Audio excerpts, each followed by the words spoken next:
Episode की शुरुआत में दिखाते हैं कि लिन क्लास 5 वाले को हराकर अपने रूम में जा ही रहा होता है कि तभी वहाँ पर ओ यांग हैंग आकर उससे एक डील करने के लिए कहता है, जिसमें वो लिन को एक डायमंड कार्ड के बदले में दूसरा हाई लेवल का डायमंड कार्ड को एक्सचेंज करने के लिए कहता है। उस डील में लिन को काफ़ी ज़्यादा फायदा हो रहा होता है, इसलिए वो काफ़ी ज़्यादा एक्साइटेड होकर उसको ऑफर एक्सेप्ट करने लगता है। मगर तभी उसे दाल में कुछ काला लगने लगा होता है, इसलिए वो रुक कर उससे पूछने लगा होता है कि तुम इतना ज़्यादा काइंड कब से बन गए हो, कहीं तुम मुझे किसी जाल में फंसाने की कोशिश तो नहीं कर रहे हो ना। ओ यंग हैंग इसके जवाब में कहता है कि मेरा कोई गलत इरादा नहीं है। अगर मैं सच बोलूँ तो मेरे फादर अपने एल्डर से काफ़ी ज़्यादा मेहनत करने के बाद में वो वाला डायमंड कार्ड को मांग पाए थे।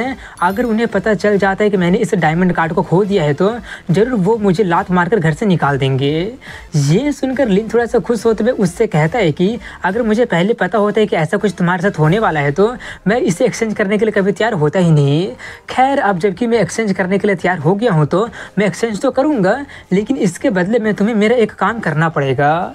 ओ यंग उसका वैसा ही स्माइल देखकर थोड़ा सा नर्वस होते हुए पूछता है, क्या फिर तुम मुझसे क्या करवाने वाले हो।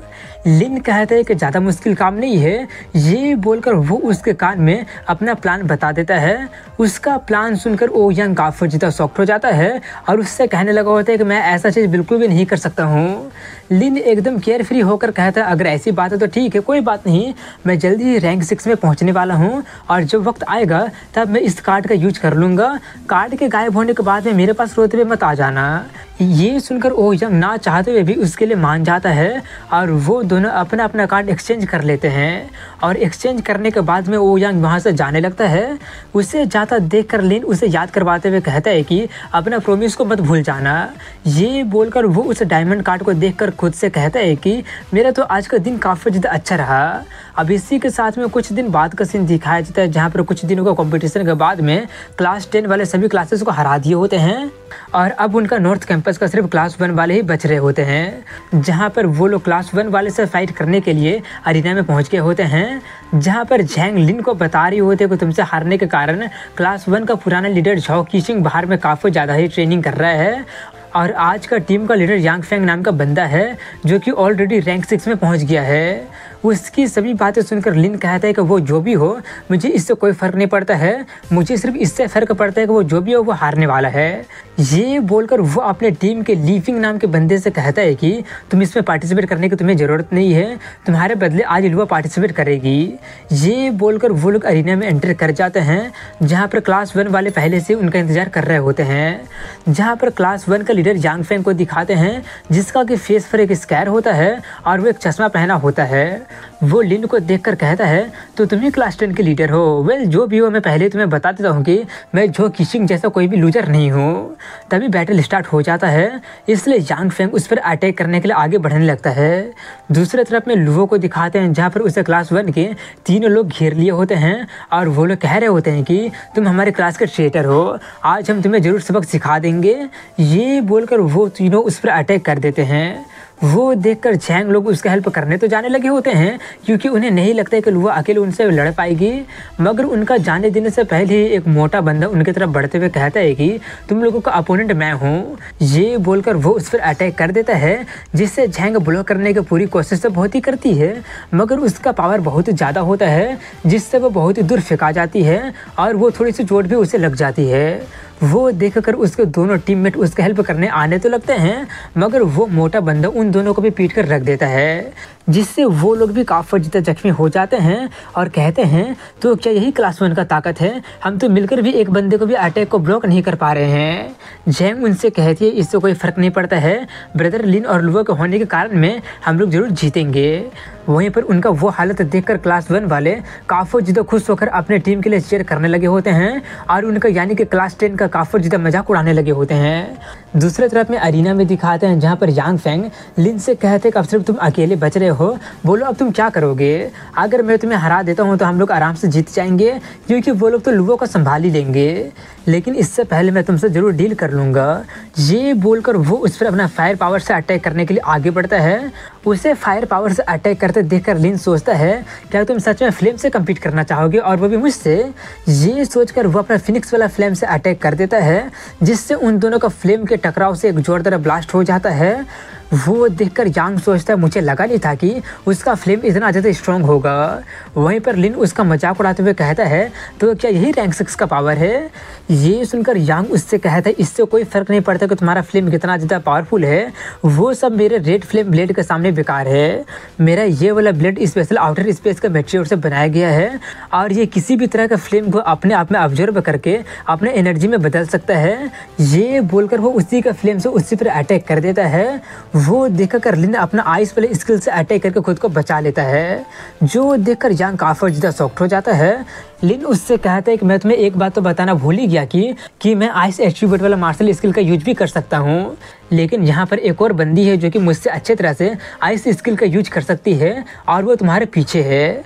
वहीं पर यांग लुवो को आता देखकर काफ़ी ज़्यादा शॉक्ड हो जाता है और अपने टीममेट को हारने पर उन पर चिल्लाने लगा होता है और लुवो के अटैक को ब्लॉक करते हुए कहता है कि तुम चारों को अकेली हरा दी हो, कहीं तुम भी रैंक 6 में तो नहीं पहुँच गई हो ना। तभी लुवो अपना आइस वाला स्किल से और दूसरी तरफ में लिन अपना फ्लेम वाले स्किल से अटैक करके उस यांग बंदे को हरा देते हैं और क्लास 10 वाले इस मैच को भी आराम से जीत जाते हैं, जिससे उसके सभी लोग काफ़ी ज़्यादा खुश होने लगे होते हैं। तभी वहाँ पर टीचर नान जाकर उन्हें नॉर्थ कैंपस में फर्स्ट आने के लिए कॉन्ग्रेचुलेसन करने लगे होते हैं। ये सुनकर वो लोग उससे पूछने लगे होते हैं कि अब जबकि हम लोग फर्स्ट आ गए हैं तो हमें क्या रिवॉर्ड मिलने वाला है। वो बताते हैं कि तुमने सभी 9 के 9 क्लास को हराकर 9 पॉइंट को हासिल कर लिए हो, लेकिन अगर तुम्हारे पास में 10 पॉइंट होता है तो तुम्हें जो रिवॉर्ड मिलेगा वो बहुत ही ज़्यादा बढ़ जाएगा। ये सुनकर वो लोग पूछने लगे होते हैं कि 10 पॉइंट है, लेकिन यहाँ पर तो सिर्फ 9 ही क्लास है ना। टीचर बताते हैं कि इसके लिए तुम्हें साउथ कैंपस वाले से फाइट करना पड़ेगा। साउथ कैंपस का क्लास 1 ने भी सभी को हराकर 9 पॉइंट को हासिल कर लिया है, इसलिए तुम दोनों में चैंपियनशिप मैच होगा और जो जीतेगा उसका 10 पॉइंट हो जाएगा।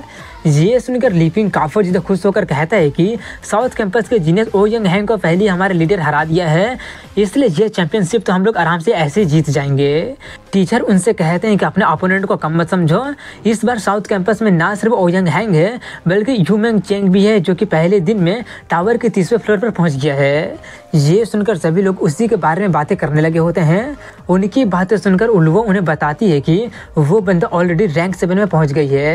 रैंक 7 वाला बात सुनकर सभी लोग काफ़ी ज़्यादा शॉक्ड हो जाते हैं और काफ़ी ज़्यादा निराश भी हो जाते हैं।